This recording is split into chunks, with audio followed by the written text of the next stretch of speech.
Doctor صاحبہ کبھی تعلق بچانے کے لیے اپنی عزت نفس کا سودا کیا؟ اللہ اکبر، اتنا بڑا کوشچن کر لیا آپ نے ڈاکٹر نبیہ میں آپ کو اچھی طرح سے جانتی ہوں، جیسے جس طرح میں آپ کو جانتی ہوں نا، شاید ہی میں نے کسی کو اتنا جانا ہو، کیونکہ ہمارا ٹائم اکثر اکٹھے گزرتا تھا اور ہمارے بیچ میں مردوں کی کوئی گنجائش نہیں ہوتی تھی. الحمدللہ وہ مطلب اس طرح کا تھا کہ کبھی میں چپ ہوں تو آپ پوچھ لیتی تھی کہ ڈاکٹر بھی کیا بات ہے، کبھی آپ ایسے ہیں. تو کبھی ہوا ایسا؟ ڈاکٹر روبی بارہا، ایک تو میں تعلق بناتی نہیں ہوں جی، لیکن ابھی کبھی 100 میں سے کوئی ایک تعلق اگر میرا بن گیا نا، تو اس تعلق کو بچانے کے لیے میری غلطی بھی ہوئی نا، تو میں نے اس کو تسلیم کر لیا. اچھا، میں نے بار بار معاف کیا، بار بار اپنی عزت نفس کا سودا کیا. جبکہ میں لوگوں کو یہی کہتی ہوں کہ اپنی عزت نفس کا سودا نہیں کرنا. یہ میرا ایکسپیرینس ہے جس کی بیس پہ میں کہتی ہوں کہ دنیا میں ہر کام کر لینا لیکن کبھی اپنی عزت نفس کا سمجھوتا نہ کرنا. اس کی وجہ کیا ہے؟ کیونکہ میں نے یہ بھی کر کے دیکھا، یہ بھی کر کے دیکھا. صحیح ہے. میں نے ایسا محبت میں بھی کر کے دیکھا. جی جی. لیکن میری ضلالت ہوئی، مجھے کچھ نہیں ملا. جہاں جہاں میں نے اپنے آپ کو جو ہے وہ کسی دوسرے کے آگے جو ہے وہ کمتر فیل کرانے کی کوشش کی کہ نہیں جی تم برتر ہو، تم بہترین ہو، تم ٹھیک ہو، ہاں تم ہی ٹھیک ہو، وہاں اس نے سمجھا کہ ہاں میں ہی ٹھیک ہوں، یہ ہے ہی غلط. کبھی بھی ایسا نہیں ہوتا. نہیں، بالکل دو لوگوں کے درمیان میں ایسا کبھی نہیں ہوتا کہ کوئی ایک غلط ہو، دونوں کی غلطی ہوتی ہے. اور کبھی کبھی صرف کوئی ایک غدار ہوتا ہے تو وہ غلطی پر ہوتا ہے. دیکھیں دو لوگوں کو تو اگر آپ کے دل ایسے جڑے ہوں، اللہ تعالیٰ مخلص دلوں کو تو جدا کرتا ہی نہیں ہے. بالکل نہیں کرتا، بالکل ہی ایسے ہے. جب دو لوگ مخلص ہوں گے نا، دوستی جو ہے وہ آپ کی پکی ہوگی، آپ کی غداری ہوگی نہیں، سوچ میں بے وفائی ہوگی نہیں، تو پھر کیا ہوگا کہ اللہ خود بخود ایسے جو ہے وہ رشتے کو جوڑنا شروع کرتا ہے.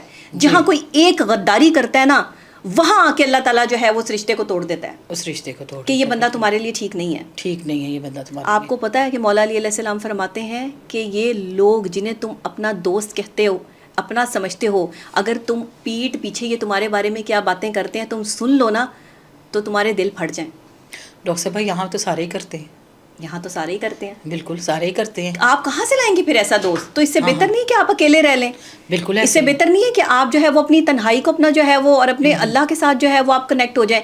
اللہ کے ساتھ جب آپ کنیکٹ ہوتے ہیں آپ تنہا نہیں ہوتے، آپ کے ساتھ پھر چلنے والے لوگ جو ہے نا وہ اچھے، اللہ تعالیٰ اچھے ملانے شروع کر دیتا ہے. بالکل ایسے. مجھے بہت اچھے لوگ بھی ملے جی، لیکن مجھے وفادار نہیں ملے. نہیں ملے وفادار، لائل لوگ نہیں ملے. نہیں ملے جو اپنے کام کے ساتھ لائل ہوں، جو اپنی لائف کے ساتھ لائل ہوں، جو اپنی دوستی کے ساتھ لائل ہوں، ایون جو اپنی محبت کے ساتھ لائل ہوں. میں نے یہاں پر لوگوں کو لائل نہیں دیکھا. ڈاکٹر صاحبہ ایک بات بتائیں، یہ میرا ہی کوشچن ہے آپ سے، کہ انڈسٹری کی جو بندی ہوتی ہے، جو اسٹریم میڈیا کی بندی ہو، اینکر ہو، یا جس کا جو پبلک ایک فگر ہو، جو اس کا بڑا نام ہو، اس کے لیے ہی پرابلمس کیوں آتی ہیں؟ وہی کیوں اسٹریس میں رہتی ہے؟ ایمبیشیس عورت تو کسی سے بھی برداشت نہیں ہوتی. نہیں ہوتی نا. ایک پڑھی لکھی ایک باشعور عورت جو ہے اس کو مرد برداشت نہیں کرتا تو اس کو معاشرہ کیسے برداشت کرے گا؟ معاشرے کو ہر وقت ایک تکلیف یہ رہتی ہے کہ اگر کوئی باشعور یا پڑھی لکھی عورت نے کہیں ان کی کسی غلطی کو پوائنٹ آؤٹ کر دیا اور زمانے کو بتا دیا کہ یہاں یہ لوگ غلط ہیں، تو پھر کیا ہوگا؟ لوگوں سے ڈرتے ہیں کہ ہماری بے عزتی لوگوں میں نہ ہو جائے، لیکن اللہ سے نہیں ڈرتے. نہیں ڈرتے نا، یہی بات ہے. لوگوں سے لوگوں کے دلوں میں لوگوں کا خوف ہے، اللہ کا خوف نہیں رہا. نعوذ باللہ، استغفر اللہ. بندے کو کانوں کو ہاتھ لگانے چاہیے کہ جہاں اللہ کا خوف ہونا چاہیے. آپ مسجد کے باہر دیکھیں، جوتی اٹھا کر کوئی بھی لے جائے، جی چوری کر لے عام بات ہے، لیکن کہ اللہ دیکھ رہا ہے، اس بات پہ کسی کو کوئی خوف نہیں ہے کہ اللہ دیکھ رہا ہے. ابھی آپ وہاں کیمرہ لگا دیں اور نیچے لکھیں کیمرے کی آنکھ آپ کو دیکھ رہی ہے، ہاں تو فٹافٹ بچیں گے. دیکھیں کوئی جوتی چوری نہیں ہوگی. بالکل ایسے فٹافٹ بچیں گے. کیمرے کی آنکھ کا ڈر ہے کہ بندے کو پتہ لگ گیا تو میری بندے کے سامنے بے عزتی ہو جائے گی، لیکن آخرت کا ڈر اور خوف نہیں ہے کہ اللہ کے سامنے جو ہے وہ ہم کیا جا کے جواب دیں گے. بالکل. لوگوں کی بہن بیٹیوں کو گھروں سے نکالتے ہیں، تکلیف دیتے ہیں، اذیت دیتے ہیں، تباہ کرتے ہیں ان کی زندگی، جھوٹ بولتے ہیں، افیئرز کہیں اور چل رہے ہوتے ہیں، جی کہیں اور گند میں منہ مار رہے ہوتے ہیں، غلط عورتوں سے تعلقات ہوتے ہیں، اپنی بیویوں کے ساتھ جو ہے وہ ناحق سلوک کر رہے ہوتے ہیں. ایسے شوہر بھی ہیں، ایسی بیویاں بھی ہیں جو ڈپلومیسی کر رہی ہوتی ہیں. لیکن میں آپ کو ایک بات بتا دوں، عورت تب تک بے وفائی نہیں کرتی جب تک وہ مرد کو بے وفائی کرتے ہوئے نہیں پکڑ لیتی. ہمارے یہاں جو بے وفائی کا ایک رواج قائم ہو گیا نا، یہ ایک ٹرینڈ چل گیا. اب عورتیں بھی کہتی ہیں کہ مرد کر سکتا ہے تو ہم بھی کر سکتے ہیں. یہ نا برابری کی بیس پر، اب بے وفائی بھی برابری کی بیس پہ ہو رہی ہے یہاں پہ. بالکل ایسے. پہلے محبت ہوتی تھی، پہلے لوگ ایک دوسرے کے لیے اچھا کرنے کی کوشش کرتے تھے, لوگ ایک دوسرے گھروں میں کھانا بھجواتے تھے, لوگ ایک دوسرے کا حال پوچھتے تھے. اب لوگ کہتے ہیں اس کے ٹانگ کیسے کھینچنی ہے, اس کو گرانا کیسے ہے, اس کے خلاف سازش کیسے کرنی ہے, بدتمیزی کیسے کرنی ہے, اب یہ پلاننگیں ہوتی ہیں. بالکل بے وفائی کیسے کرنی ہے, دھوکہ کیسے دینا ہے. جی جی تو جب یہ والے حالات پیدا ہو جائیں نا دنیا میں, تو یہ دنیا کا آخری دور ہے. لوگ کہتے ہیں ہر جنگ ڈاکٹر نبیہ علی خان نے جیتنی ہے. کیا وجہ ہے اس کے پیچھے راز کیا, یہ بتائے کہ نہیں جنگ کرتے ہو ڈاکٹر صاحب تسی جی جتنی ہوتی ہے. سمجھدار لوگ ہر جنگ نہیں جیتتے. ہاں, غیر ضروری جنگیں سمجھدار لوگ چھوڑ دیتے ہیں. جی, اور میں بھی غیر ضروری جنگیں چھوڑ دیتی ہوں.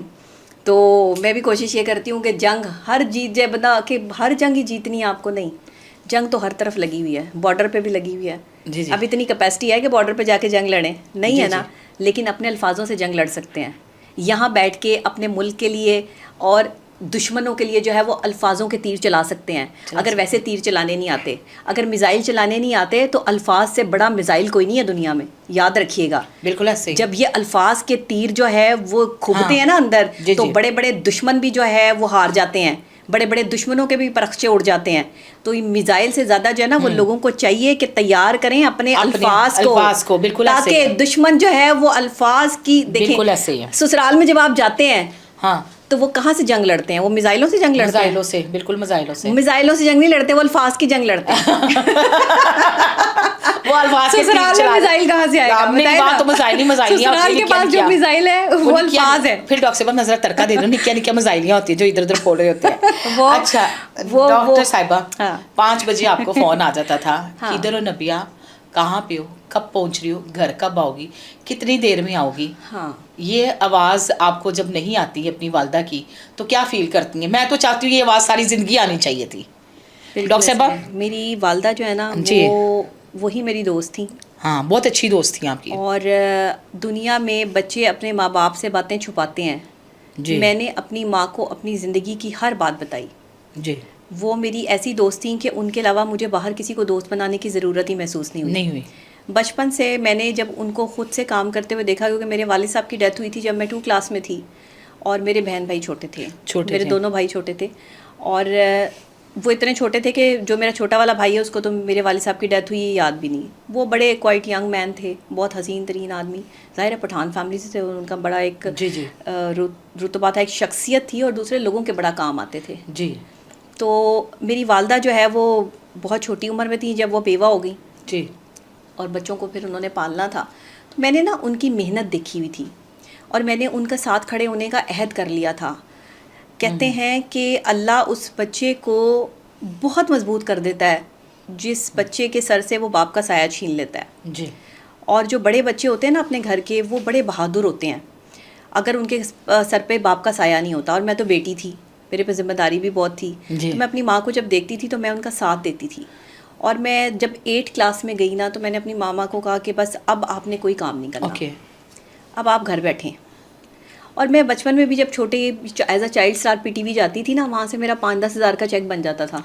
جی, مجھے اس ٹائم زمانے میں تو 5-10 ہزار بہت ہوتے تھے نا, بالکل بہت ہوتے تھے. تو وہ ہمارا بڑا اچھا جو ہے وہ سلسلہ چل جاتا تھا. سب سے پہلی دفعہ میں نے پی ٹی وی خط لکھا تھا. شوکت زین العابدین صاحب اور مرزا ہاشمی ہوتے تھے اس ٹائم پہ, G M P T V. تو انہوں نے میرا خط پڑھا تھا, تو میں نے ان کو بتایا کہ جی مجھے نہیں, میں نے ان میں ساری باتیں لکھ دی. میں شروع سے نا بڑی مطلب باتیں کرنے والی بچی تھی. ٹھیک ہو گیا. میں سب کچھ بتا دیتی تھی, میرے اندر کچھ بھی نہیں رہتا تھا. مجھے کوئی تکلیف ہے تو میں نے بتا دینی ہے, خوش ہوں تو بتا دیتی ہوں. مطلب میں اپنے اندر نہیں رکھ سکتی کسی بھی چیز کو. میں کہتی ہوں کہ ٹھیک ہے, لیکن ہاں راز کی جہاں تک بات ہے تو مجھ سے زیادہ رازدان بھی کوئی نہیں. یہ میں آپ کو بتا دوں, بالکل دوستوں کے راز نہیں کبھی کھولے, دوستوں کے خلاف نہیں کبھی گئے, اور کبھی آپ نے میرے منہ سے جو ہے وہ کسی کے لیے گند نہیں سنا ہوگا. میں نہیں سنا. اچھا, اگر آپ کسی کے بھی لیے میرے منہ سے گند سنے نا, تو یاد رکھیے گا وہ شخص اس قابل ہوگا تو میں نے اس کے لیے گند بولا ہوگا. بالکل, میں سمجھ گئی ہوں. ورنہ میں اپنی زبان کی, اپنی آنکھوں کی اپنی بڑی حفاظت کرتی ہوں, کیونکہ میں نے اللہ کو جان دینی, بندوں کو نہیں دینی. تو میں آپ کو بتا رہی تھی کہ وہاں سے پھر میرا جو ایک سلسلہ جو چلا, میں نے اپنی والدہ کے ساتھ ٹائم گزارا. اور میری والدہ کہتی تھی کہ بیٹے 5 بجے جو ہے نا وہ گھر آ جانا آپ نے, بس دن کام کیا کریں اور گھر آ جائے کریں.